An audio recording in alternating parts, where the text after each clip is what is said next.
একবারে রান্না করে নিই।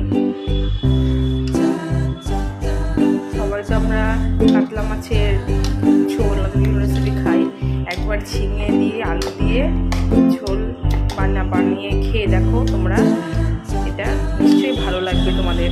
তো এই যে এখানে রেডি, যে আমি কড়াইটাকে বসিয়ে এবার গ্যাসটাকে অন করে দিলাম, এটা হিট হোক, তারপর তেল দেব। তো তেলটা আমি গরম হতে দিয়েছিলাম, এবার আমি এর মধ্যে একে একে মাছগুলোকে ছেড়ে দেব।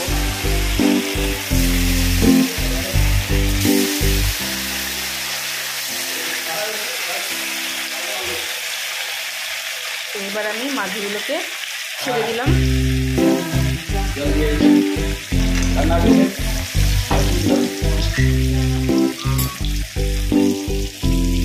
তো এই যে একদিকটা ভাজা হয়ে গেছে, এবার আমি অপর দিকটা উল্টে দিলাম।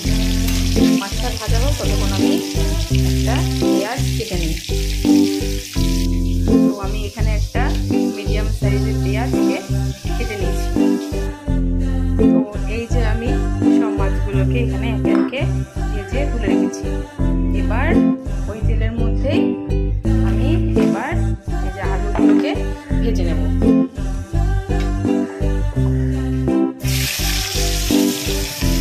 আলুগুলোকে হালকা একটু লাল লাল করে ভেজে নেব।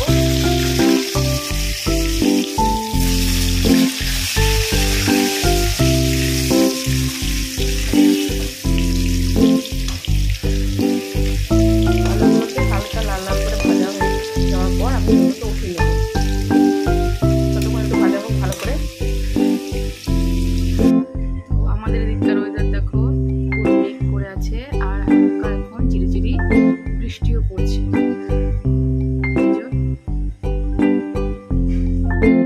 আলুগুলো ভাজা হয়ে গেছে, এবার আমি তেলের মধ্যে একটু ঝিঙেগুলোকে ফ্রাই করে নেব। ঝিঙা বেশি ভাজা দরকার নেই, কারণ ঝিঙা যখন মশলা দিয়ে তখন এটা পড়ে যাবে। সেটা নিয়ে হালকা একটু মতো নাড়াচাড়া করে দেবে, নামিয়ে নেব। এবার ঝিঙাটা হালকা ভাজা হয়ে আসলে এর মধ্যে আমি একটু জিরে ফোড়ন দিয়ে দিলাম। ঝিঙাগুলোকে আলাদা করে আর নামালাম না, একসাথে দিয়ে দিলাম, জিরে ফোড়ন দিয়ে দিলাম। দিয়ে একটু নাড়াচাড়া করে নিতে হবে।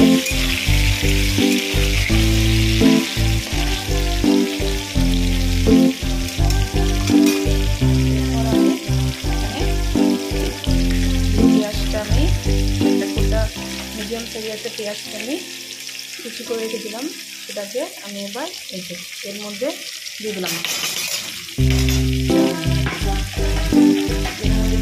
এবার পেঁয়াজটাকে পেঁয়াজটাকে ভালো করে একটু ভেজে নিতে হবে। এখানে পেঁয়াজটা ভাজা হয়ে এসেছে, এরপর আমি এখানে অ্যাড করবো ভেজে রাখা মশলা। এর মধ্যে আদা, রসুন, পেঁয়াজ, কাঁচা লঙ্কা, শুকনো লঙ্কা সব পেস্ট করে দিলাম। তো সেটা আমি এখানে 3 চামচ মতো দিলাম। এবার এটাকে ভালো করে কষিয়ে নিতে হবে। এই পর্যায়ে আমি ভেজে রাখা আলুটাও এর মধ্যে দিয়ে দিলাম। এবার আলু মশলাকে একসাথে ভালো করে কষিয়ে নেব। মশলা দিয়ে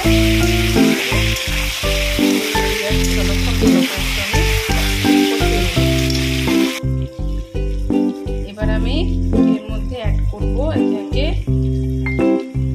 হলুদ গুঁড়ো, কাশ্মীরি লঙ্কার গুঁড়ো আর পরিমাণ মতো লবণ। এবার আমি মশলার সাথে এগুলোকে ভালো করে একটু কষিয়ে নেব।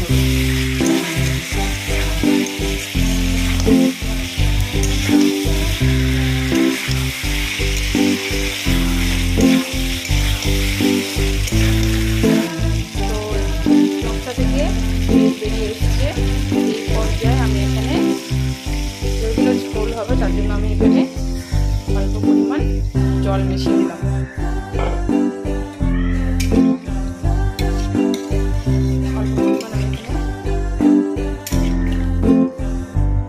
জল মিশিয়ে দিলাম। এবার এর মধ্যে আমি একটু এই যে সানরাইজের মাছের মশলা সামান্য এর মধ্যে অ্যাড করে দিলাম।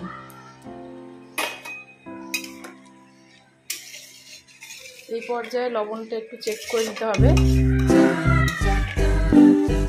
কম বা বেশি হতেই পারে, কারণ এখন যেহেতু এর মধ্যে জল অ্যাড করলাম, আমি লবণটা একটু চেক করে নেবেন।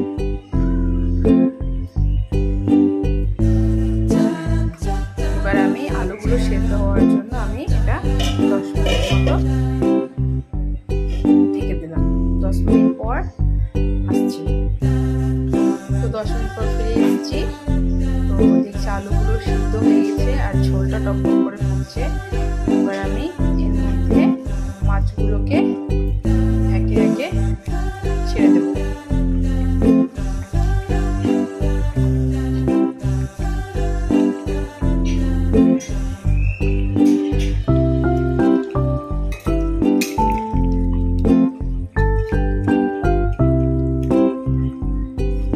মাছগুলোকে দিয়ে এবার আমি 1 মিনিট মতো একটু ঢাকা দিয়ে দিলাম। তো 1 মিনিট পর এই যে ঢাকাটা খুলে ঝোলটাকে, গ্যাসের ফ্লেমটাকে বাড়িয়ে ঝোলটাকে লক্ষ্য করে ফুটিয়ে এবার গ্যাসের ফ্লেমটাকে আমি বন্ধ করে দেবো।